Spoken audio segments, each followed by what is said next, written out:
ఒకవైపు సంతోషకరమైతే మరోవైపు బాధాకరమైన పరిస్థితి.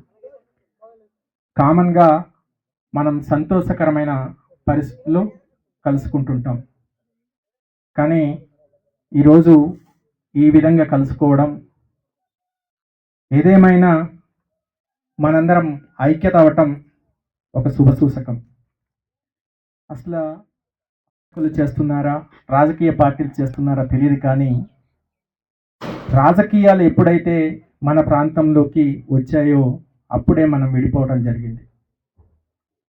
పార్టీల పరంగా విడిపోయి ఈరోజు కుటుంబాలు కూడా విడిపోయిన పరిస్థితులు ఉన్నాయి. ఇది దురదృష్టకరం. వాస్తవానికి మనం చాలా నేర్చుకోవాల్సిన పరిస్థితులు ఉన్నాయి. ఎందుకంటే సింపుల్గా చూసుకున్నట్లయితే తమిళనాడు రాష్ట్రాన్ని చూసుకున్నట్లయితే అక్కడ ఒకటి ఏదైనా కావాలనుకుంటే వాళ్ళందరూ రాజకీయాలను పక్కన పెట్టి ఏకమవుతారు. అలాగే మైదాన ప్రాంతంలో కూడాను ఆ విధంగా ఉంది. కానీ ఏజెన్సీలోకి వచ్చిన తర్వాత చాలా దుర్మార్గంగా ఈరోజు కలవలేకపోతా ఉన్నాం. ఈరోజు ఈ 1/70 చట్టం 1/70 చట్టం అనగానే మనందరికీ ఎంతో కొంత అవగాహన ఉంది. పూర్తిగా తెలియని వాళ్ళంటూ లేరు, కానీ 1/70 చట్టం కోసం తెలుసుకోవాల్సిన బాధ్యత అందరిపైన ఉంది. మన చిన్నప్పటి నుంచి ఉంటున్నాం ఈ ప్రాంతంలో. అంటే ఈ ఏజెన్సీలో నాన్ ట్రైబ్స్, గిరిజనేతరులు, ఇంకా మన భాషలో చెప్పాలంటే పల్లాపులు అంటాం కదా, వీళ్ళు భూమి కొనడానికి వీల్లేదు అని చెప్పేసి మన చిన్నప్పటి నుంచి ఇదే 1/70 చట్టం. భూమి ఏజెన్సీ ప్రాంతంలో మన భూమి వాళ్ళు కొనకూడదు అన్నదే 1/70 చట్టం సింపుల్గా. అయితే ఈ 1/70 చట్టం ఏం చెప్తుందంటే గిరిజన ప్రాంతంలో, అంటే ఈ షెడ్యూల్ ప్రాంతంలో గిరిజనేతరులు అంటే మనము కాకుండా, ఆదివాసులు కాకుండా మిగతా వాళ్ళు ఎవరైనా కావచ్చు, వాళ్ళు ఈ దళితులు కావచ్చు, బీసీలు కావచ్చు, ఓసీలు కావచ్చు, లేకపోతే పెద్దవాళ్ళు ఎవరైనా కావచ్చు, అగ్రవర్ణాలు కావచ్చు, ఎవ్వరు కూడాను ఈ ప్రాంతంలో భూములు కొనడానికి వీల్లేదు. అలాగే తన దగ్గర ఉన్న భూమిని అమ్మడానికి కూడా వీల్లేదు. భూమిని కొనడానికి వీల్లేదు, భూమిని అమ్మడానికి వీల్లేదు. అలాగే మనం కూడా మన భూమిని ఆ నాన్ ట్రైబ్స్కి అంటే పల్లపులకి అమ్మడానికి వీల్లేదు. ఇదే 1/70 చట్టం. అయితే కామన్గా ఇక్కడ గిరిజనేతరులకి తెలియట్లేదు, మన గిరిజనులు ఆదివాసీలకు కూడా ఒక విషయం తెలియట్లేదు. 1/70 చట్టం అంటే 1970లో వచ్చింది. ఆ 70కి ముందు ఎవరైతే ఈ ప్రాంతంలో గిరిజనేతలు ఉన్నారో వాళ్ళకి అవకాశం ఉంది అనుకుంటున్నారు. అది కూడా లేదు. 1/70 చట్టం అంటే 1970లోనే వచ్చిందని చాలామంది అనుకుంటుంటారు. 1970కి ముందు 1959లో కూడా ఈ చట్టం ఉంది. చాలామంది పాలకులకి, ఇంకా అది నేను డైరెక్ట్ కూడా చెప్తున్నాను, రీసెంట్లీ ఒక సంవత్సరం క్రితం రంపచోడవరం ఎమ్మెల్యే గారు మిరియాల శిరీషాదేవి గారు అసెంబ్లీలో మాట్లాడుతూ 1950కి ముందు ఎవరైతే ఇక్కడ ఉన్నారో వాళ్ళకి ఇల్లు పట్టాలి ఇవ్వమని చెప్పింది. 1950కి కూడా కాదు, దానికి ముందు నుంచి ఉన్నా కానీ ఇక్కడ ఇవ్వడానికి లేదు. అసలు వాస్తవానికి భూమి, అసలు ఈ ప్రాంతంలో ఈ భూమి మనకెందుకు ఇచ్చారు, ఈ భూమి మనకి ఎందుకు వచ్చింది చూసుకున్నట్లయితే చాలా మంది చదువుకున్న వాళ్ళకి తెలుస్తుంది. టైగర్ రిజర్వ్ ఫారెస్ట్ అంటారు కదా, అంటే పులులు సంరక్షణ ప్రాంతం. పులులు ఆ ప్రాంతంలో సంరక్షించడానికి ఒక ప్రాంతాన్ని ఎంచుకుంటారు, అంటే అది రిజర్వ్ చేస్తారు. ఆ ప్రాంతాన్ని రిజర్వ్ చేసిన తర్వాత ఆ ప్రాంతంలో ఎవరైనా మనుషులున్నా ఊర్లున్నా అంటే ఊర్లు ఉంటే అవి అక్కడ తీయించేసి వాళ్ళకి వేరే షిఫ్ట్ చేసి ఆ ప్రాంతాన్ని అంతా ఒక 5 అంటే చెప్తున్నాను, ఒక 5 హెక్టార్లు 10 హెక్టార్లు లేకపోతే ఎన్ని హెక్టార్లు వాళ్ళకి ఎంత కావాలంటే అన్ని హెక్టార్లు రిజర్వ్ చేస్తారు. ఆ ప్రాంతంలో పులులు ఉంటాయి. ఆ ప్రాంతంలోకి వెళ్ళి రావడమే తప్ప అక్కడ ఉండడానికి వీల్లేదు. చూడ్డానికి వెళ్తారు, చూసి మళ్ళీ వచ్చేస్తాం. మనం కూడా వెళ్ళిన రిజర్వ్ ఫారెస్ట్ శ్రీశైలం మా ప్రాంతంలో ఉన్నాయి. రీసెంట్లీ కాదు, ముందు నుంచి ఉంది. మారేడుమిల్లి ప్రాంతంలో కూడా రిజర్వ్ ఫారెస్ట్ చేస్తామంటున్నారు. అలాగా రిజర్వ్ చేసిన ప్రాంతంలో పులులకి అక్కడ రిజర్వ్ చేస్తారు, అక్కడ ఆ ఉండటానికి మాత్రమే ఉంది. అలాగే ఈ ప్రాంతం, ఈ 5th షెడ్యూల్ ఏరియా ఏజెన్సీ అంటాం కదా, ఈ ఏజెన్సీ అన్నది ఆదివాసులకి రిజర్వ్ చేసిన ప్రాంతం. ఆదివాసులను రక్షించడం కోసం రాజ్యాంగంలో కల్పించిన ప్రాంతం. ఈ ప్రాంతంలో మనం ఉండటానికే తప్ప వేరే వాళ్ళు ఉండడానికి కుదరదు. ఎవరైనా వచ్చినా ఇక్కడ వాళ్ళు వ్యాపారాలు చేసుకోవడానికి చూసి, ఇక్కడ అందమైన ప్రదేశాలు కదా, మనం ఎంత టూరిస్ట్ ఏరియాలు కదా, చూసి వెళ్ళిపోవాలి తప్ప ఇక్కడ ఉండడానికి వీల్లేదు. చింతపల్లి సంత జరుగుతుంది, నర్సీపట్నం నుంచి లేదా వడ్డాది తుని నుంచి ఇక్కడికి వస్తారు సామాన్లు అమ్ముకోవడానికి. అమ్మేసుకొని సాయంత్రానికి వెళ్ళిపోతారు. అలా వెళ్ళిపోవాల్సిందే తప్ప ఇక్కడ ఉంటామంటే కుదరదు. ఎందుకంటే ఇది 5th షెడ్యూల్ ఏరియా. ప్రభుత్వమే అంటే రాజ్యాంగమే కల్పించింది. రాజ్యాంగంలోనే ఈ 5th షెడ్యూల్ ఏరియా ఉంది. ఇంత పటిష్టంగా ఈ చట్టం ఉన్నప్పటికీ మరి చట్టాన్ని ఉల్లంఘించి గిరిజనేతరులు ఈ ప్రాంతంలో ఎలా ఉంటున్నారు, ఎలా ఉండగలుగుతున్నారు? కారణం మనమే అవకాశం ఇస్తున్నాం. మనం అవకాశం ఇవ్వడం వల్లనే ఈరోజు గిరిజనేతరులు ఈ ప్రాంతంలో వచ్చి ఉంటున్నారు. ఉండినప్పటికీ వాళ్ళు మామూలుగా రేకుల షెడ్డో లేకపోతే మామూలుగా మనకు ఉంటాయి కదా, ఆ విధంగా ఉండాలి తప్ప శాశ్వతమైన బిల్డింగ్లు కట్టడానికి కుదరదు. కానీ ఆ విధంగా ఉందా ఈరోజు పరిస్థితి? చింతపల్లి వెళ్ళి చూస్తే, ఒక్కసారి లోనకి, చింతపల్లి బయట కాదు లోనకి వెళ్ళి చూస్తే, హైదరాబాద్ విశాఖపట్నంలో ఎలాంటి బిల్డింగ్స్ ఉన్నాయో అలాంటి బిల్డింగ్స్ ఉన్నాయి. మరి చింతపల్లి ఏ ప్రాంతం? షెడ్యూల్డ్ ప్రాంతమే కదా. మరి ఇలాంటి షెడ్యూల్డ్ ప్రాంతంలో మరి గిరిజనేతరులు మరి వాళ్ళు ఆక్రమణ చేసి చట్టాన్ని ఉల్లంఘించి కడతా ఉంటే మనం ఏం చేస్తా ఉన్నాం? రక్షించవలసిన అధికారులు ఏం చేస్తా ఉన్నారు? అసలు ఈ ప్రాంతం అన్నది ఒక ప్రత్యేకమైన ప్రాంతం. ప్రత్యేకమైన ప్రాంతంలోకి మరి వచ్చినప్పుడు మీరు ఇక్కడ వ్యాపారం చేసుకోండి, చూసి వెళ్ళిపోండి. టూరిస్టులు వస్తారు చూసి వెళ్ళిపోవటమే తప్ప ఇక్కడ ఉండడానికి వీల్లేదు. అసలు వాస్తవానికి భూ బదలాయింపు నిషేధ చట్టం అంటారు. 1/70 యాక్ట్ అంటే LTR act, land transfer regulation act. భూ బదలాయింపు నిషేధ చట్టం అంటే ఈ ప్రాంతంలో గిరిజనేతరులు గిరిజనుల దగ్గర భూములు కొనకూడదు, భూములు అమ్మకూడదు. ఈ చట్టానికి ముందు చెప్పాను కదా 59లో వచ్చింది.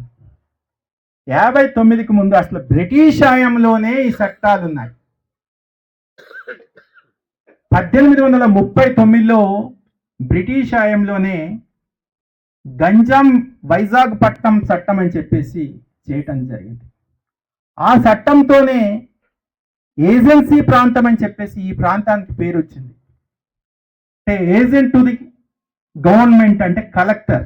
ఇప్పుడు కలెక్టర్ అంటాం కదా, ఆ కలెక్టరు గవర్నమెంట్కి ఏజెంట్గా పనిచేస్తూ ఆయన అండర్లో పరిపాలన జరుగుతుంది కాబట్టి ఏజెంట్ ఇది గవర్నమెంట్ అని చెప్పేసి ఏజెన్సీ అన్నారనమాట. అప్పుడు మొదలైంది ఏజెన్సీ అంటే 1839లో మొదలైంది. ఎలా పరిపాలన చేసుకోవాలన్నది 1874లో మరొక చట్టం చేసింది, డిస్ట్రిక్ట్ యాక్ట్ అని చెప్పేసి ఇంకొక యాక్ట్ చేయటం జరిగింది. చేసిన తర్వాత మళ్ళీ బ్రిటిష్ హయాంలోనే 1917లో 1917లో ఒక యాక్ట్ చేయటం జరిగింది. వడ్డీ నిషేధించటం, అలాగే భూ బదలాయింపు నిషేధం. అంటే ఈ ప్రాంతంలో వడ్డీ వ్యాపారస్తులు చేయడానికి లేదు. అలాగే భూ బదలాయింపు అంటే ఒకరి నుంచి ఒకరు ట్రాన్స్ఫర్ చేయడానికి కుదరదు. ఒకవేళ ఎవరైనా కావాలని భూమి కావాలి ఏజెన్సీ ప్రాంతంలో అంటే కలెక్టర్ పర్మిషన్ తీసుకొని వచ్చి ఇక్కడ తీసుకోవాలి. ఎందుకు ఇక్కడ భూమి ఎందుకు కావాలి?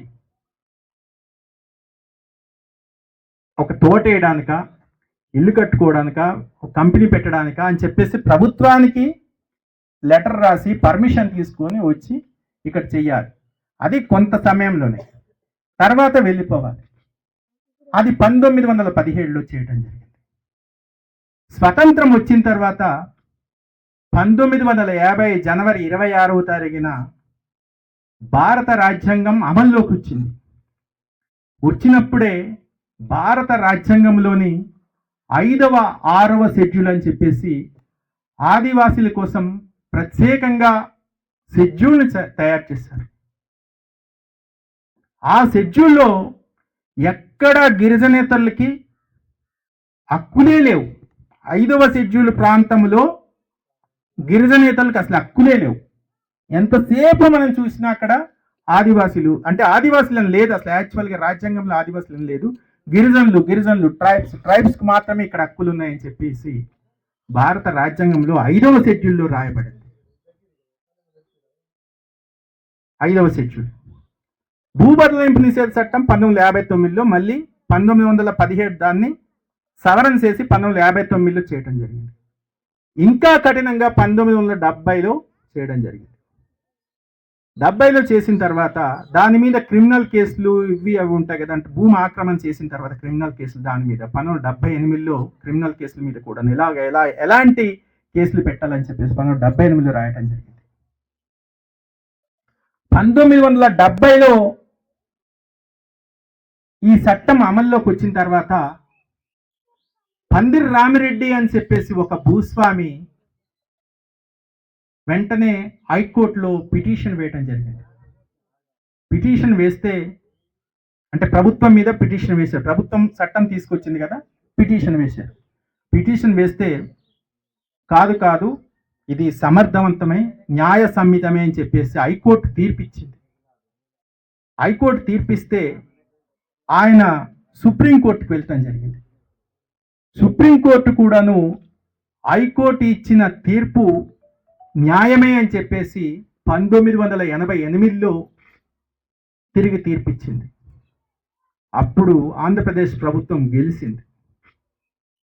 అలాగే సమత వర్సెస్ ఆంధ్రప్రదేశ్ ప్రభుత్వం అంటే ఈ ప్రాంతంలో కంపెనీలకి, ఫ్యాక్టరీలకి కొన్ని సంస్థలు ఉంటాయి కదా మనకి, ఇప్పుడు సపోజ్ బాక్సైట్ లాంటి సంస్థలు అలాగ తవ్వటానికి అంటే బాక్సైట్ కంపెనీలు ఉంటాయి కదా అలాంటి వాటికి కూడాను ఇవ్వడానికి ప్రయత్నిస్తే సమతా సంస్థ సుప్రీంకోర్టులో కేసేసింది. కేసేసినప్పుడు కూడాను సుప్రీంకోర్టు ఒక మాట అంది, ప్రభుత్వం కూడా గిరిజనేతరుడే. ఇక్కడ ప్యూర్ ఆదివాసులు మాత్రమే ఈ భూమికి హక్కుదారులు. ప్రభుత్వం కూడా ఇక్కడ తీసుకోవడానికి లేదు. ఏమైనా ప్రభుత్వం యొక్క సంస్థలు లేకపోతే ప్రభుత్వం యొక్క ఈ చెయ్యాలంటే ఖచ్చితంగా గ్రామ సభ ఆమోదం ఉండాలి అని చెప్పేసి తీర్పిస్తూ అక్కడ కూడాను 1/70 చట్టం సమర్థనీయంగా మనం గెలుచుకున్నాం. 2 కేసుల్లో మనం గెలవటం జరిగింది. ఆ తర్వాత ఇప్పుడు ప్రస్తుతానికి తెలంగాణలో భద్రాద్రి కొత్తగూడెం ప్రాంతం, అలాగే ఆంధ్రప్రదేశ్లో జంగారెడ్డి అంటే ఏలూరు ప్రాంతంలో ఉన్న కొంతమంది గిరిజనేతరులు అంటే 1677 మంది ఇప్పటికి వచ్చిన వాళ్ళు సుప్రీంకోర్టులో కేసు వేయటం జరిగింది. ఆ కేసు ఏంటంటే, మాకు ఇక్కడ భూములు ఉన్నాయి, మా భూములు మేము అమ్ముకోవడానికి చట్టం సవరణ చేయాలి, లేదనుకుంటే చట్టం రద్దు చేయాలని చెప్పేసి సుప్రీంకోర్టులో కేసు వేయటం జరిగింది. ఎర్రంశెట్టి సత్యనారాయణ అని చెప్పేసి ఆయన చేత కేసు వేయించారు. ఆయన ద్వారా మిగతా వాళ్ళందరూ ఇంప్లీడ్ అయ్యారు కేసులో. ఇంప్లీడ్ అయిన తర్వాత సుప్రీంకోర్టు ఆంధ్రప్రదేశ్ గవర్నర్ సెక్రటరీ గారికి, అలాగే తెలంగాణ సెక్రటరీ గారికి, గవర్నర్ సెక్రటరీ గారికి, అలాగే ఆంధ్రప్రదేశ్ తెలంగాణ రెండు రాష్ట్రాల గిరిజన సంక్షేమ శాఖ అధికారులకు నోటీసులు పంపించిన తర్వాత ఆ విషయం మనకు మీడియా ద్వారా తెలియటం, అలాగే ప్రభుత్వం ద్వారా కూడా తెలియటంతో మనం అంటే రెండు రాష్ట్రాలు అంటే ఉమ్మడి ఆంధ్రప్రదేశ్ ఉన్నప్పుడు అంటే 1970లో ఈ చట్టం వచ్చింది కాబట్టి ఉమ్మడి ఆంధ్రప్రదేశ్ ఇప్పుడు విడిపోయాం కాబట్టి అటు తెలంగాణ ఇటు ఆంధ్రప్రదేశ్ రెండు రాష్ట్రాల్లో ఉన్న ఆదివాసీలము 5వ షెడ్యూల్లో ఉన్న ఆదివాసీలము ఒక్కసారిగా బయటికి రావటం జరిగింది. ఆ విధంగా మనం ఈ చట్టాన్ని ఏ విధంగా రక్షించుకోవాలని చెప్పేసి ఈరోజు మనం ప్రణాళికలు చేసుకుంటున్నాం. దానిలో భాగంగా మరి మొన్ననే చింతపల్లిలో మరి పెద్ద ర్యాలీ చేయటం జరిగింది. అలాగే భవిష్యత్తులో ఇంకా ర్యాలీలు ధర్నాలు చేయటం జరుగుతుంది. కారణం ఏమిటంటే ఈ ర్యాలీలు ధర్నాలు చేయడానికి ఒకటి ప్రజా పోరాటం, రెండు న్యాయ పోరాటం. సుప్రీంకోర్టులో ఉన్న కేసులో ఇంప్లీడ్ అవ్వవలసింది మొట్టమొదటిగా ప్రభుత్వమే ఈ చట్టం చేసింది కాబట్టి ప్రభుత్వం ఆ కేసులో ఇంప్లీడ్ అవ్వాలంటే మనం ప్రజా పోరాటం చేస్తేనే అక్కడ ప్రభుత్వం సలనం వచ్చి వెంటనే సుప్రీంకోర్టులో వెంటనే కేసు అంటే ఇంప్లీడ్ అవుతుంది. కేసులో ఇంప్లీడ్ అయ్యి మంచి లాయర్ని పెట్టుకోవాల్సిన ఆవశ్యకత ఉంది. ఎందుకంటే సరైన లాయర్లు లేకపోవడం వల్ల కూడాను సుప్రీంకోర్టులో కేసులు వీగిపోతూ ఉన్నాయి. ఆ విధంగానే మనకు జీవో నెంబర్ 3 కూడాను పోయింది. ఆ జీవో నెంబర్ 3 పోవడానికి కారణం ఏంటంటే సరైన లాయర్ని మన ప్రభుత్వాలు సుప్రీంకోర్టులో పెట్టకపోవడం వల్లనే మనం పోగొట్టుకున్నాం.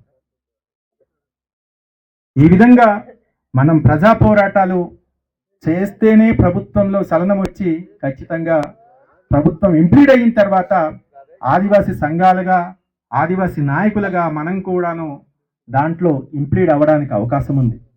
అయితే ఒక విషయం ఏంటంటే ఆదివాసీలకి తరతరాలుగా అన్యాయమే జరుగుతుంది. వాస్తవానికి ఇతిహాస పురాణాల్లో చూసుకున్న, రామాయణంలో చూసుకున్న మనకు తెగ అని వస్తుంది. స్వతంత్ర సమరం అంటే బ్రిటిష్ వాళ్ళు ఈ దేశాన్ని పరిపాలించడానికి అంటే ఇప్పుడు ముందుగానే వచ్చారు, కానీ 1600 సంవత్సరం నుంచి 16వ శతాబ్దంలోనే మొట్టమొదటిగా ఈస్ట్ ఇండియా కంపెనీ ఏర్పాటు చేసి నెమ్మదిగా భారతదేశంలో పరిపాలన మొదలుపెట్టడం జరిగింది. ఈ బ్రిటిష్ వాళ్ళని ఎదిరించడానికి ఎవరు ముందుకు రాని సమయంలో మొట్టమొదటిగా ముందుకు వచ్చిన వ్యక్తి ఒక ఆదివాసి, బాబా తిల్కా మాంజీ ఆయన పేరు. బీహార్కి చెందిన ఒక ఆదివాసి. ఆయన బ్రిటిష్ వాళ్ళకి ఎదిరిస్తే మంగల్ పాండే ముందు చచ్చిపోయాడు. అంటే దేశ స్వతంత్రం కోసం మొట్టమొదటి ప్రాణాలు అర్పించింది మంగల్ పాండే అంటారు. మంగల్ పాండేకి ముందు 70 సంవత్సరాల ముందే ఒక ఆదివాసి చంపబడ్డాడు. చూడండి ఒకసారి, మీరు గూగుల్లో చూడండి, బాబా తిల్కా మాంజీ. మనకు గుర్తించలేదు. అలాగే మనం మన లోకల్గా చూసుకున్నట్లయితే అల్లూరి సీతారామరాజు పితూరు జరిగింది. ఆ పోరాటంలో సుమారు 500 వీరులు ఈ ప్రాంతానికి, మన ప్రాంతానికి చెందిన, మనం గర్వంగా చెప్పుకోవడం అంటే వాళ్ళ రక్తానికి పుట్టోళ్ళం కాబట్టి మనం గర్వంగా చెప్పుకోవాలి. కానీ ఆ వీరుల పేర్లు మాత్రమే బయటకు వచ్చాయి, కానీ ఆ వీరుల విగ్రహాలు కానీ ఎక్కడా కట్టలేదు. ఎక్కడ చూసినా అల్లూరి సీతారామరాజు విగ్రహం ఒక్కటే ఉంటుంది. ఈ మధ్య కాలంలోనే మనమందరం ఏకమవుతుంటే గాం మల్లుదొర, గంటం దొర గారి విగ్రహాలు పెట్టడం జరుగుతుంది. ఇది అలాగే భారత రాజ్యాంగ రచనా కమిటీలో మేధావి జైపాల్ సింగ్ ముండా, జైపాల్ సింగ్ ముండా అని చెప్పేసి మేధావి. అప్పటికే అంటే 1920 ఆ టైంలోనే ఆయన ఆక్స్ఫర్డ్ యూనివర్సిటీలో చదువుకున్నారు. ఆక్స్ఫర్డ్ యూనివర్సిటీలో చదువుకున్నారు. ఆయన ఐసీఎస్ కూడా సెలెక్ట్ అయ్యారు. అంటే ఈరోజు ఐఏఎస్ ఎలా అంటుందో ఆ రోజు ఐసీఎస్, ఇండియన్ సివిల్ సర్వీస్ అని చెప్పేసి దానికి సెలెక్ట్ అయ్యారు. సెలెక్ట్ అయ్యి ఆ ఉద్యోగం మానేసిన తర్వాత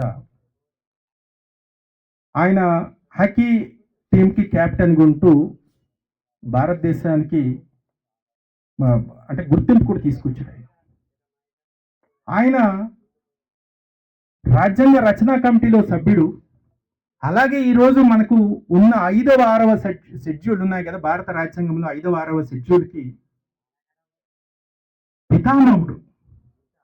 5వ 6వ షెడ్యూల్ ఆయన రాశాడు. ఆయన లేకపోతే ఈ 5వ 6వ షెడ్యూల్ మనకు ఉండవు. ఆ వ్యక్తిని కూడాను ఎక్కడ బయట పెట్టలే.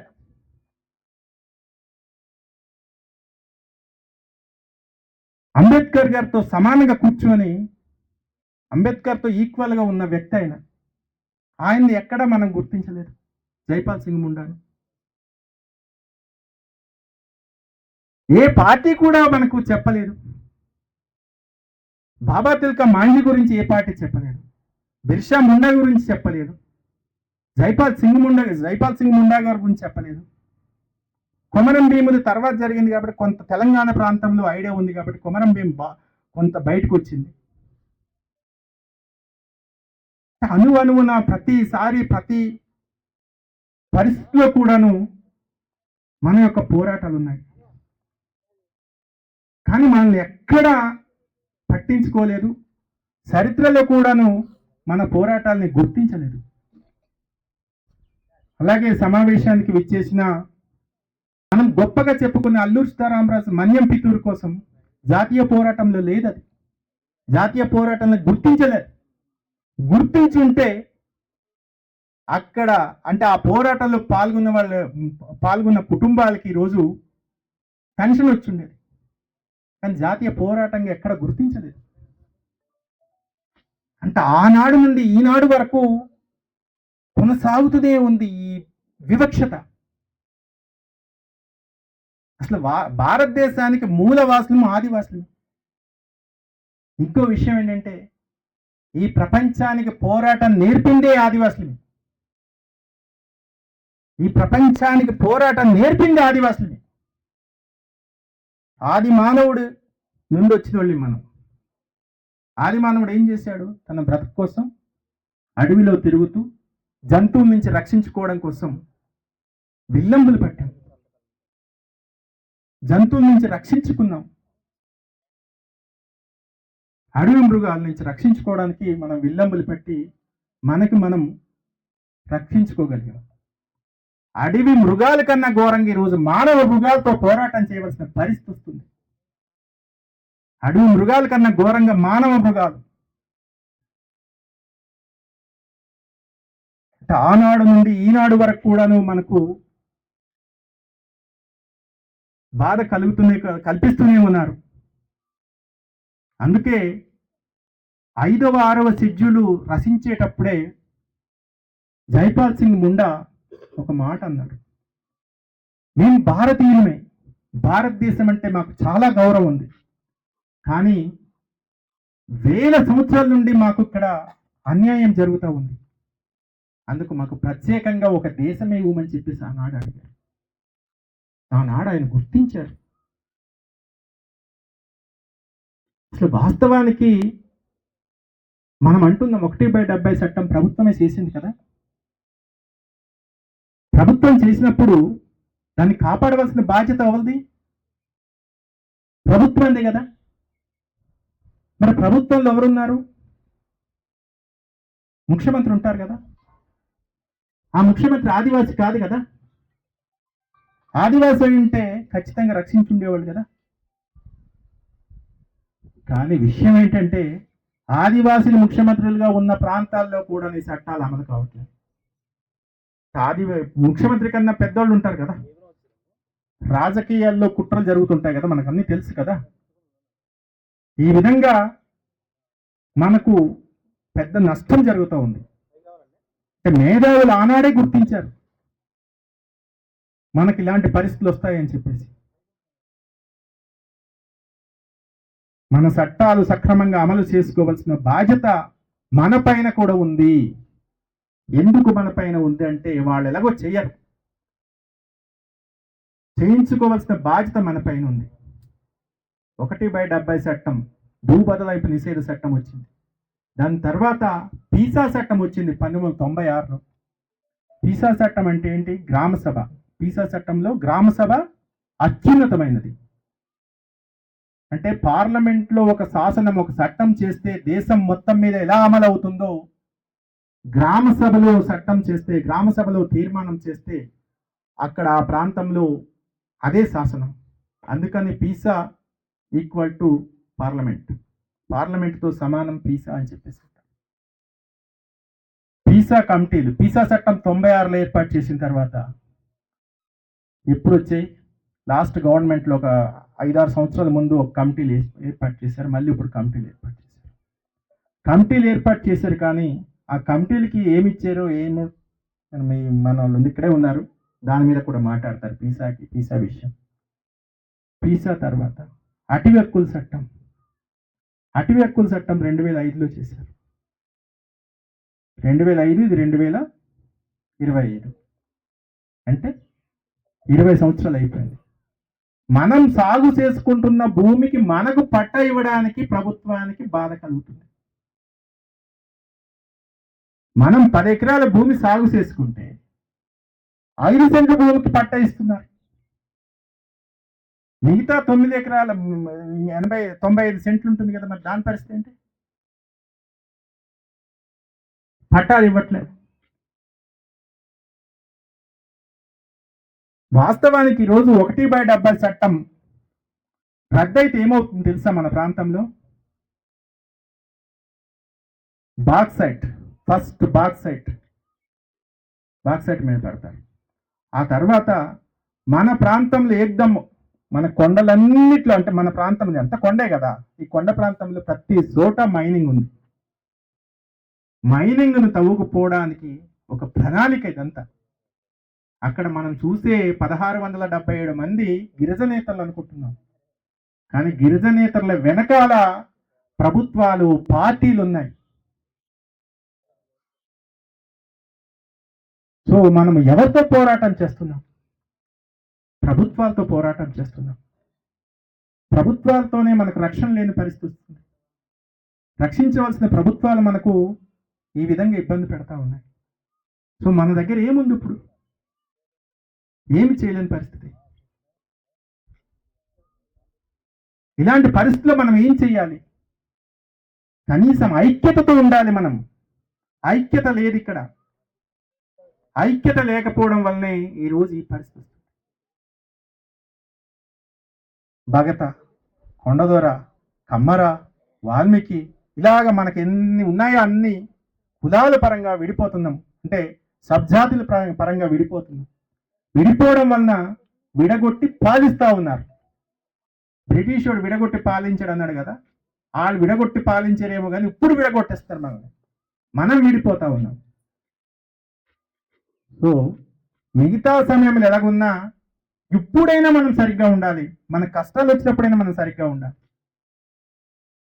కష్టాలు వచ్చినప్పుడు కూడా మనం కలిసి ఉండకపోతే తీవ్రమైన నష్టం వాటిల్లే పరిస్థితి ఉంది. కాబట్టి ఇప్పటికైనా ఉంటుంది. ఎవరి కులం, ఎవరి జాతి వాళ్ళకే గొప్ప కాదంటలేదు, కానీ 1/70 చట్టం తీసేస్తే, లేకపోతే సవరిస్తే అందరికీ నష్టమే.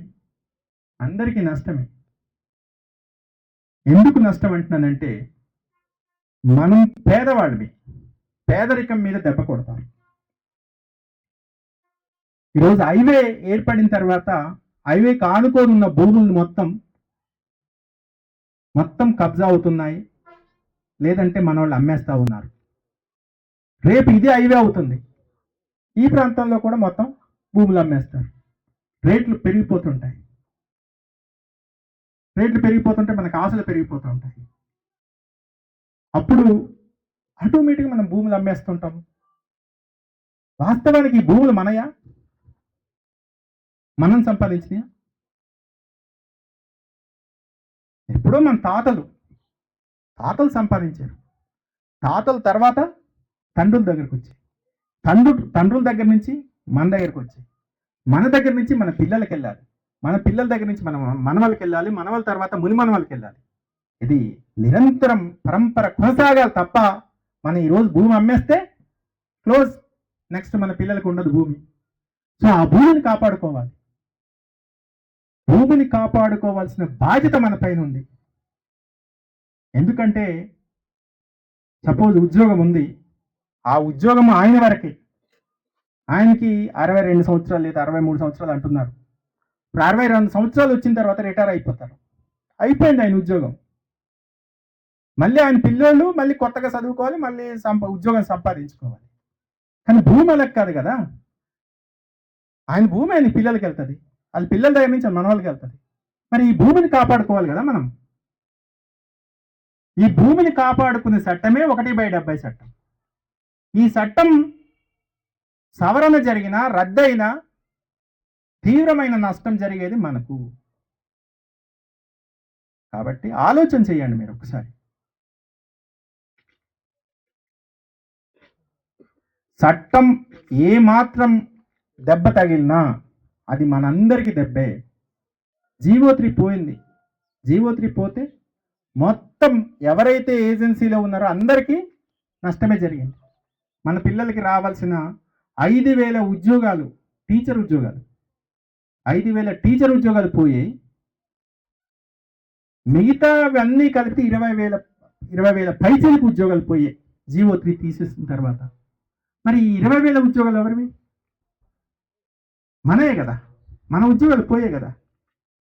మరి సచివాలయంలో 11 మంది ఉంటారు, ఈ 11 మంది మనోళ్ళే. ఇప్పుడు తీస్తే ఆ 11 మంది వేరే వాళ్ళు వస్తారు. 11 మందిలో ఒకరు ఇద్దరు మనోళ్ళు వస్తారు, మిగతా 9 మంది గిరిజనేతలు వస్తారు. సో ఈ విధంగా జీవో 3 పోయిన తర్వాత మనకు నష్టం జరిగింది. ఇప్పుడు ఈ 1/70 చట్టం మీద మనం వాళ్ళంటే గిరిజనేతలు కేసు వేశారు కదా. కేసు వేసిన తర్వాత మనం గెలవడానికి అవకాశం ఉంది. ఎందుకు గెలవడానికి అవకాశం ఉందంటే, మరి 88లో మనకు తీర్పు ఒకటి వచ్చింది కదా, పందిరి రామిరెడ్డి వర్సెస్ ఆంధ్రప్రదేశ్ ప్రభుత్వం, సుప్రీంకోర్టు. పందిరి రామిరెడ్డి వర్సెస్ ఆంధ్రప్రదేశ్ గవర్నమెంట్ సుప్రీంకోర్టులో తీర్పు ఇచ్చింది, గెలిచాం.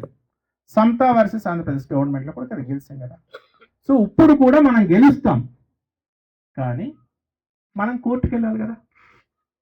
కోర్టులో కేసు వేయాలి వద్దా? కోర్టులో కేసు వేయాలంటే ఏ కోర్టులో వేసారు వాళ్ళు? సుప్రీంకోర్టులో వేసారు. సుప్రీంకోర్టులో కేసు ఫైల్ చేయడానికే లక్షల్లో ఖర్చు అవుతాయి.